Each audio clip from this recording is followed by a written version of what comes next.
Hey guys, today I'll be showing you how to change your RAM on an iMac 21.5 inch, which is mid 2010, though this will be applicable to some 2011 model iMacs and some late 2009 model, or very similar.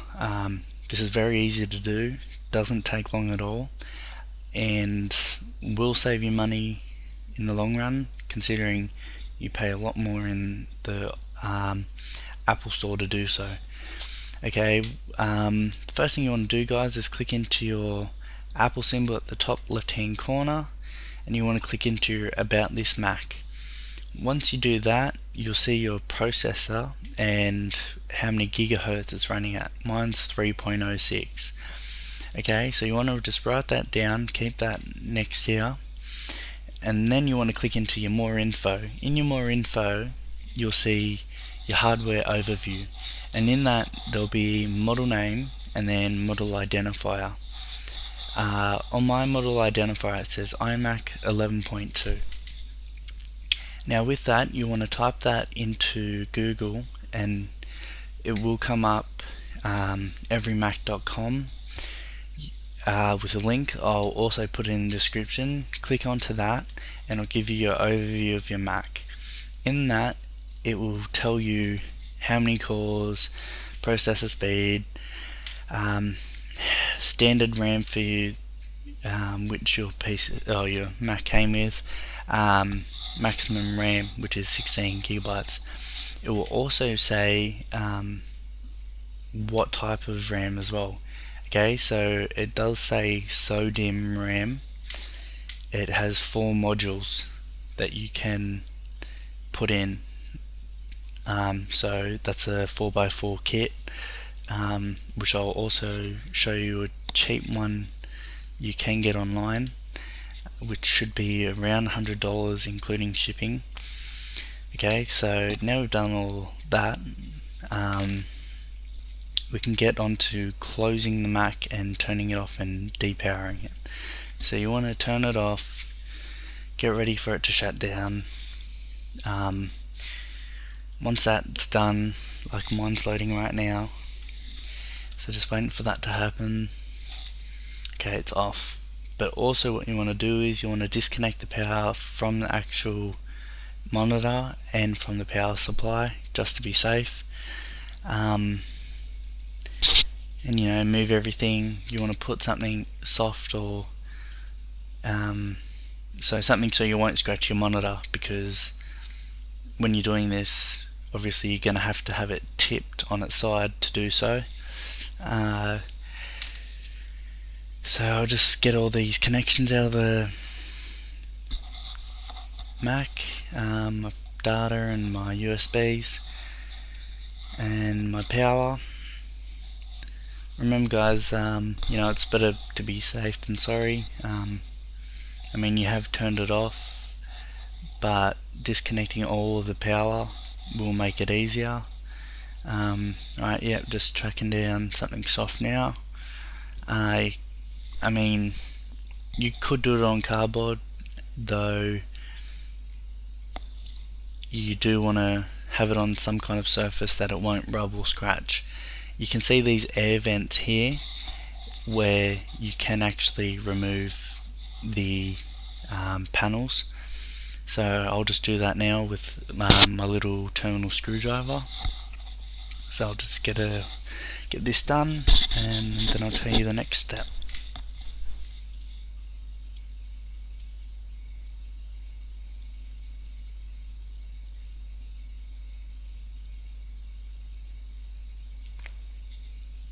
Okay, yep. Alright, I've got that off. Let's put that to the side. Now I'll show you how to pull out the RAM. Okay, on mine I've already got 16 gigabytes of RAM, though I will show you guys how to remove it. I'll remove all the modules just to show you that it can be done and that there is 4 slots. There is these plastic tabs. You want to remove those plastic tabs, and then once those tabs are out, then you can start to pull the actual pull the tabs and then you can get the RAM out like that. See, there's one of the So Dimm RAM modules. They do take a little bit of elbow to get them out, but once you have got them out, it's or get pulling that tab. Once you get to a certain point, they'll pop out.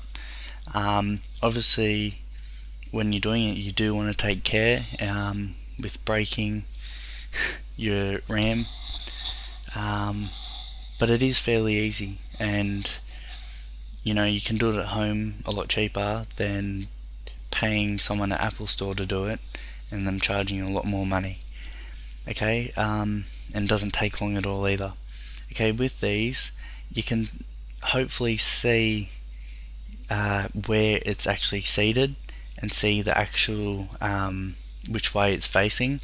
Another way to do it is just make sure you notice how you pull it out is the same way you put the new RAM back in, the So Dimm RAM. Though it's pretty easy. It is Kingston RAM as well, good quality RAM. But yeah, just seat it in the same way it came out, or you'll be able to tell where the little notch is on the RAM and where the little pin is into the actual seat of the RAM in the iMac. So just put them back in like I'm doing, which is fairly simple,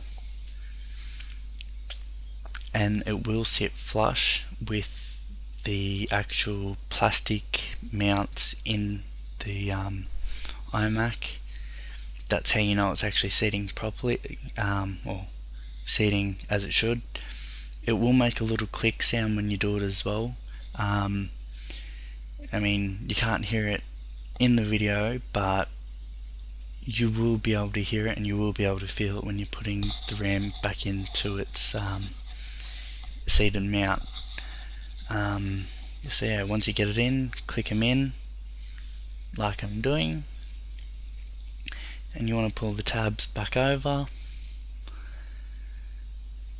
and then really now it's just putting the air vents back on, screwing them up, doing them evenly, so do a little bit of each of the 3 screws at a time.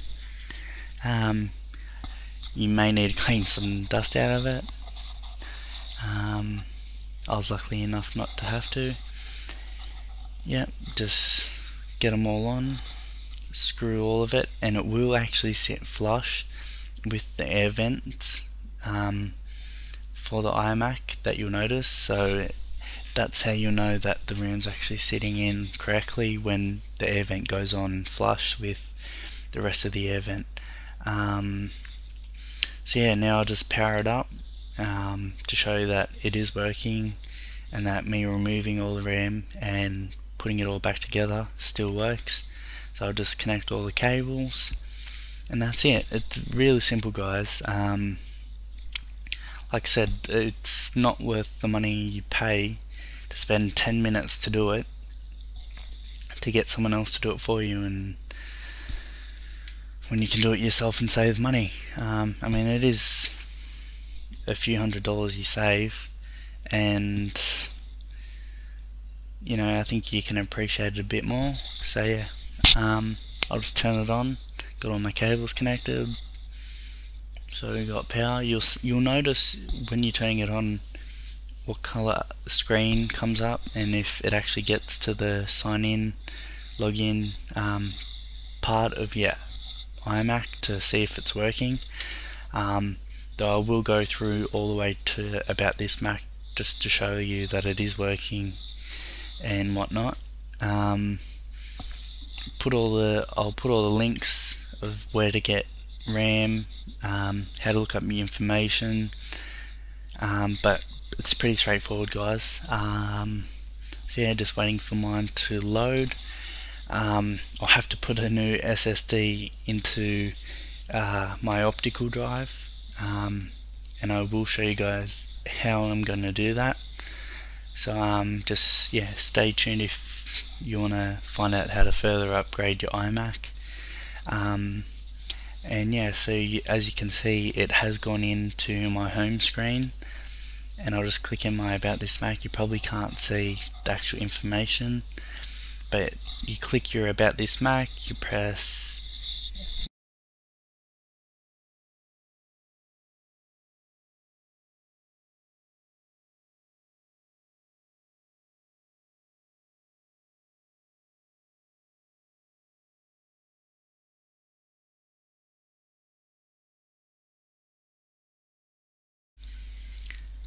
as you can see there, it will say how many gigabytes of RAM you have, and that's it.